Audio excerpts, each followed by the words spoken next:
अदाकार, हिदायतकार और प्रोड्यूसर फरहान अख्तर ने गुज़िश्ता दिनों अपनी नई फिल्म डॉन 3 का ऐलान करते हुए बताया कि बॉलीवुड के किंग शाहरुख खान की जगह इस बार रणवीर सिंह डॉन के रूप में नजर आएंगे। सोशल मीडिया प्लेटफॉर्म एक्स में एक पोस्ट में फरहान अख्तर ने बताया कि डॉन 3 में शाहरुख खान की जगह रणवीर सिंह लेंगे। उन्होंने अपनी एक पोस्ट में लिखा कि एक नए ओहद का आगाज़ डॉन 3।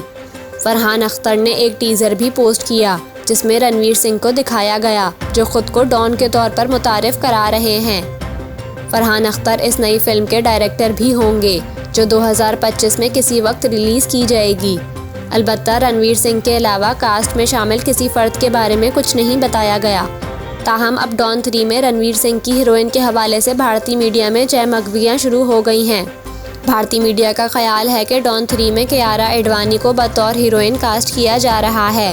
ताहम इस हवाले से अभी कुछ तस्दीक सामने नहीं आई। रिपोर्ट्स के मुताबिक डॉन 3 की हीरोइन के हवाले से चहमगवियाँ इस वक्त शुरू हुई जब कियारा एडवानी को मुंबई में फिल्म के प्रोड्यूसर रितेश सिद्धवानी और हिदायतकार फरहान अख्तर के ऑफिस जाते हुए देखा गया।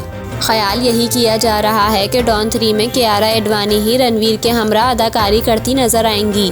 ताहम इस हवाले से अभी बाज़ाब्ता ऐलान होना बाकी है।